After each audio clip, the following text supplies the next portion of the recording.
So இந்த வைத்துருதி நாம யோகத்தில் பிறந்தவர்கள் சூப்பர் பவர். இவங்களை யாராவது பிடிச்சி பக்கத்தில் வச்சுக்கிட்டாலே சிறப்பான ஒரு நிலைமையை அடுத்த நாள் அடைவாங்க இவங்களில். ஜெய் ஸ்ரீராம். அனைவருக்கும் வணக்கம். நான் பார்க்குற எல்லாருமே ரொம்ப யோகமாக இருக்காங்க. எனக்கு மட்டும் ஏன் இந்த கஷ்டம், ஏன் இந்த சோகம், எனக்கு யோகமே இல்லையா, நான் ரொம்ப அவயோகமான ஆள் அப்படின்ற மாதிரியான கவலை நான் பார்த்த வரைக்கும் நிறைய பேருக்கு இந்த கவலை இருக்குங்க. நான் ஒன்றே ஞாபகம் வச்சுங்க, இந்த யோகமாக இருந்தாலும் சரி அவயோகமாக இருந்தாலும் சரி, இது ஒரு மனித ஜனனத்தில் பிறப்பில் எல்லாருக்குமே இருக்குங்க.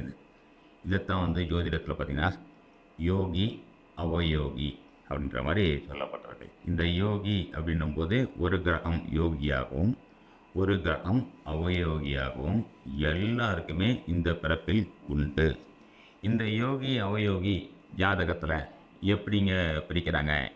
ஏன்னா கஷ்டப்படுறவங்களுக்கு எனக்கு இந்த யோகியை பற்றிலாம் தெரிய வேணாங்க, எனக்கு இந்த அவயோக பற்றிலாம் தெரிய வேணாங்க, எனக்கு ஏன் கஷ்டம், நான் எப்படி வெளியே வரணும், அது மட்டும் எனக்கு பரிகாரமாக சொல்லுங்கள் அப்படின்னு சொல்லுவாங்க. அப்போது அப்படி சொல்கிறார்கள்லாம் பார்த்திங்கன்னா அந்த நேரத்தில் அவயோகியின் தசா புக்தி அந்தரம் பிரத்யந்தரமாகவோ இல்லை.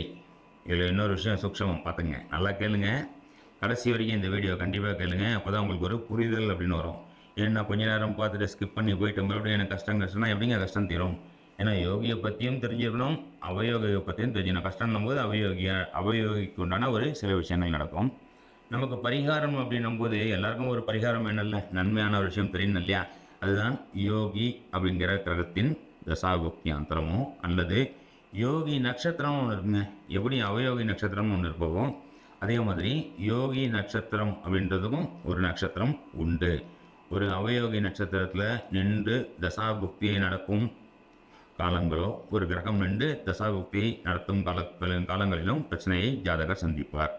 அதே மாதிரி திடீர்னு சாதாரணமாக இருந்தாங்க அந்த பையன், அவர் மெக்கானிக் சீட் வச்சுருந்தாருங்க, இன்றைக்கி பார்த்தா மிகப்பெரிய ஆள் ஆகிட்டாருங்க. சாதாரணமாக ஒரு என்கிட்ட தாங்க வேலை செஞ்சான், இன்றைக்கி பார்த்தா மிகப்பெரிய முதலாளி ஆகிட்டாங்க. சாதாரணமாக இங்கே தாங்க ஒரு பையன் கூலி வேலை செஞ்சுருந்தாங்க, அவன் பார்த்தீங்கன்னா அந்த பொண்ணு பார்த்தீங்கன்னா ரொம்ப நல்ல ஒரு நிலைமைக்கு போயிட்டாங்க. இதெல்லாம் பார்த்தீங்கன்னா யோகியின் கிரகத்துலேயோ இல்லை யோகியின் கிரகத்தின் தசாபுக்தி அந்த ஷார்ட் டைமில் எப்படிங்கிற நேரத்தில் தூக்கிட்டு போயாங்க. சரிங்க, தசாபுக்தி வர வரைக்கும் நம்ம வெயிட் பண்ணுமா அப்படின்னு சொல்கிறீங்களா? அப்போது அது வரைக்கும் நீங்கள் வெயிட் பண்ணுறதுக்கு பதில் இந்த வீடியோவை முழுசாக பார்த்தீங்கனாலே இந்த யோகியின் நட்சத்திரங்களையும் யோகியின் கிரகத்தையும் எப்படி நம்ம ஆக்டிவேட் பண்ணுறது அப்படிங்கிற சூக்ஷமத்தை நீங்கள் தெரிஞ்சுக்கிட்டாலே உங்கள் வாழ்க்கையை முன்னேறலாங்க. சரிங்களா? கண்டிப்பாக இந்த வீடியோவை லைக் பண்ணுங்கள், சப்ஸ்கிரைப் பண்ணி வச்சுங்க. ஏன்னா மொத்தம் யோகி நாம யோகம் அப்படின்னு சொல்லப்பட்டிருக்கு. நாம யோகம் அப்படின்னால 27 நட்சத்திரங்கள் இருக்கிற மாதிரியே 27 நாம யோகங்கள் உள்ளன.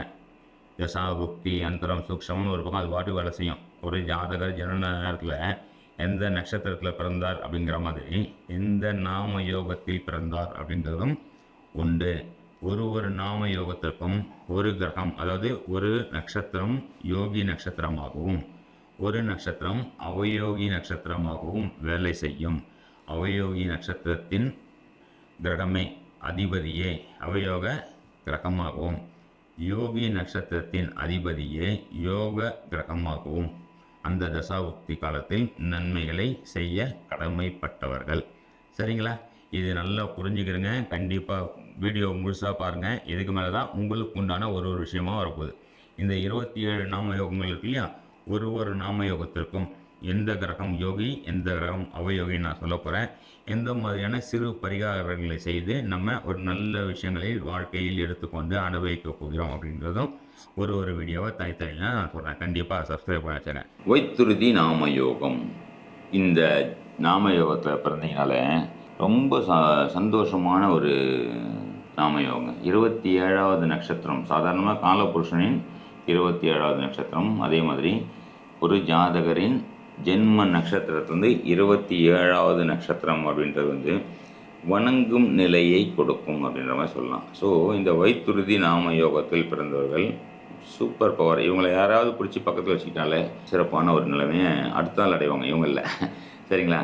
ஓகே, இந்த வைத்துருதி நாம யோகத்தில் பிறந்தால் இவங்க மட்டும் வெறுமனே யோக பலனாகத்தான் இருப்பாங்க. இவங்களும் பூர்வ புண்ணியத்தில் பூர்வ ஜென்மத்தில் செஞ்ச ஒரு சில தோஷங்களையும் சாபங்களையும் வாங்கிட்டு வந்திருப்பாங்கள்ல.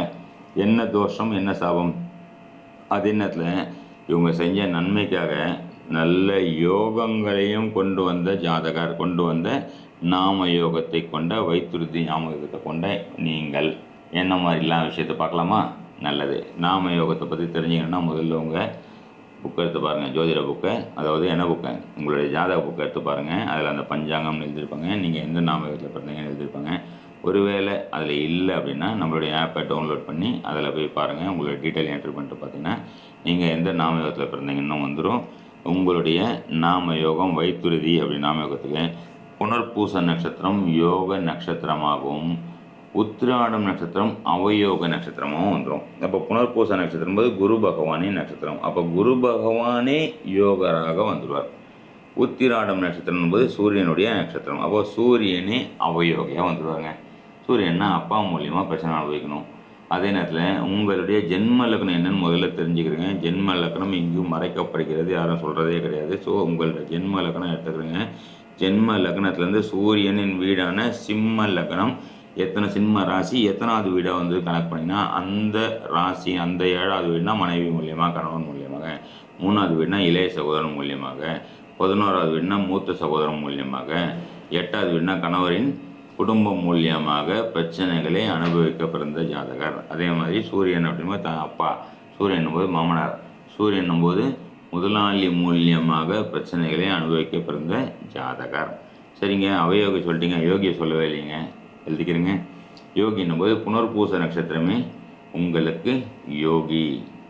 அப்போ யோகி கடவுளை கும்பிடலாமா? நான் சொல்கிறேன்ல, ஜெய் ஸ்ரீராம், ராமர் பிறந்த நட்சத்திரம் புனர்பூச நட்சத்திரமா. அப்போது அந்த மாதிரி புனர்பூச நட்சத்திரத்தை கட்டியமாக எப்படி பிடிக்கலாம்? ஜெய் ஸ்ரீராம் சொல்லலாம்ல, ஸ்ரீராமரை வணங்கலாம்ல. அதே நேரத்தில் குரு பகவான் வணங்கலாம்ல, ஏன்னா குருவின் நட்சத்திரம். அப்போது குருவே யோகி. அப்போது நல்ல குருமார்களை பார்த்து தேடி பிடிச்சிக்கிறங்க. அதுவும் பாருங்கள், குருவின் நட்சத்திரம் புதனின் வீட்டில். அப்போ ஜோதிட குருவை பிடிச்சிக்கங்க. பிடிச்சிட்டு பாருங்கள், மிக சிறந்த பலனை அடைவீர்கள். குருவுக்கு நிறைய செலவு பண்ணுறது, குருமார்களின் ஆசீர்வாதம், நல்ல ஒரு எஜுகேஷன் படிப்பு விஷயத்துலேயே பார்த்தீங்கன்னா சின்ன வயசுலேருந்து உங்களுக்கு மட்டும் ரொம்ப ஸ்பெஷல் கேர் எடுத்து உங்கள் வாதியாருங்க உங்களுக்கு சொல்லி தருவாங்க. காலேஜுக்கு போனாலும் அப்படி தான் இருக்கும், இல்லை வேலைக்கு போனாலும் அப்படி தான் இருக்கும். எதனா தொழில் பண்ணலான்னு போனாலும் உங்களுக்கு இந்த தொழில் பண்ணு, இப்படி பண்ணாதுன்னு சொல்லிட்டு மிக அனுபவத்தில் உயர்நிலையில் இருக்க ஒரு முதலாளியோ யாரோ வந்து உங்களுக்கு அட்வைஸ் பண்ணி, குரு மாதிரி அட்வைஸ் பண்ணி உங்களை மிக சிறந்த நிலைமைக்கு கொண்டு போவார். அதே மாதிரி இந்த புனர்பூச நட்சத்திரத்தில் ஏதாவது கிரகங்கள் நின்று தசாபுக்தியை நடத்தும் போது மிக சிறந்த பலனை அடைவீர்கள். சொல்கிற பாருங்கள். இதே மாதிரி உத்திராடம் நட்சத்திரத்தில் ஏதாவது கிரகங்கள் நின்று தசாபுக்தியை நடத்தினாலும் சூரியனின் தசாபுக்தி அந்தர காலங்களில் ஜாதகர் பிரச்சனையை அனுபவிப்பார் அப்படின்ற மாதிரி சொல்லலாம். அப்போது உத்திராடம் நட்சத்திரம்னு என்ன சொல்லலாம்? வெள்ளருக்கு. அப்போ வெள்ளருக்கு விநாயகரை வாங்கி ஒரு பிள்ளையார் கோயிலில் கொடுத்துறது. ஸோ அவயோகி நட்சத்திரத்துக்கு உண்டான ஒரு விஷயத்த பரிகாரத்தை பண்ணியாச்சு. மேற்கொண்டு எதனால் இதை பற்றி நிறைய தெரிஞ்சுக்கணும், கண்டிப்பாக தெரிஞ்சுக்கங்க. ஜோதிடம் படியுங்கள். ஜோதிடம் படிக்கணும், இன்னும் நிறைய விஷயம் தெரிஞ்சுக்கணுமா? கீழே இருக்க வாட்ஸ்அப் நம்பரில் தொடர்பு கொள்ளுங்கள் எங்களை. சரிங்களா? நன்றிங்க, நன்றி. பார்த்தீங்களா நண்பர்களே, நீங்கள் பார்த்த இந்த நாம யோகத்திற்கு உண்டான ஒரு நன்மை தீமை, அதாவது யோக நட்சத்திரம் அவயோக நட்சத்திரம், அந்த நட்சத்திரத்துக்கு உண்டான யோகி கிரகம் அவயோகி கிரகங்களுக்கு உண்டான ஒரு விஷயத்தை நம்ம பார்த்துட்டோம் இல்லைங்களா? இதை நம்ம ரெகுலராக நம்மளுடைய வகுப்பில் உள்ள மாணவர்களுக்கு இப்போது ஜோதிடர்களை போய் பார்த்துட்டு ஒரு விஷயத்தை தெரிஞ்சுக்கிறதுன்னு ஒன்று, நாமளே ஜோதிடர் அடுத்தவங்களுக்கு பார்க்குறோமோ இல்லையாங்க, நம்ம வாழ்க்கையை நாமளே வந்து எந்த நேரம் நல்லது கெட்டது அப்படிங்கிற விஷயத்தையும் நம்ம நல்லா தெரிஞ்சுக்கலாம் இல்லையா? முடிந்த போது, நேரம் இருக்கும்போது, பொருளாதார வசதியும் அதுக்கேற்ற மாதிரி இருக்கும்போது நம்மளுடைய அஸ்ட்ரோ நிவர்த்தி இதில் வந்து நம்ம காலையில் வகுப்பு எடுத்துகிட்ருக்கோம். ரெகுலராக நிறைய வகுப்பு, பேசிக், அட்வான்ஸ், மாஸ்டர் கிளாஸ்னு எடுத்துகிட்ருக்கோம். இது இல்லாமல் மாதத்துக்கு ஒரு வாட்டி 2 மணி நேரம் நவதாரா வகுப்பு அப்படின்ற மாதிரியும் எடுத்துகிட்ருக்கோம். ஏதாவது தினப்பலன் அப்படின்ற மாதிரி இருக்கும். நிறைய விஷயங்கள், நான் ஏன் பிறந்தேன்னு ஒரு கேள்வி இருக்கலாம். இதுக்கு உண்டான பதில் நீங்கள் 2 மணி நேரத்துலேயே ரொம்ப கம்மியான காசுலேயும் ப்ளஸ் ஒரு சப்ஸ்கிரிப்ஷனையும் சேர்த்து நம்ம இலவசமாக கொடுத்துட்ருக்கோம். சரிங்களா? அவருக்கு கிளாஸுக்கு ஃபீஸ் கண்டிப்பாக உண்டு. சரிங்களா? இது வாய்ப்பு வசதிகள் இருக்கும்போது நீங்கள் கண்டிப்பாக சேருங்க. இந்த வீடியோவை முழுமையாக பாருங்கள். உங்களுடைய நண்பர்களுக்கு கண்டிப்பாக ஷேர் பண்ணுங்கள். ஷேர் பண்ணிக்கிட்டு ஜோதிட அறிவை, நம்மளுடைய பாரம்பரிய ஜோதிட அறிவை முழுமையாக பயன்படுத்திக்கிட்டு வாழ்க்கையில் எந்த அளவுக்கு ஒரு சிறப்பான நம்ம வாழ்க்கையை அமைச்சிக்கலாம் அப்படிங்கிறதுக்காக எனக்கு தெரிஞ்ச எனக்கு இறையருளால் ஒரு குருவருளால் கிடைத்த ஒரு பொக்கிஷத்தை, ஒரு ஞானத்தை உங்ககிட்டலாம் ஷேர் பண்ணிக்கலான்றதுக்காக இந்த விஷயத்தை உங்ககிட்ட கொடுத்துறேன். சரிங்களா நண்பர்களே? நன்றி, வணக்கம், ஜெய் ஸ்ரீராம்.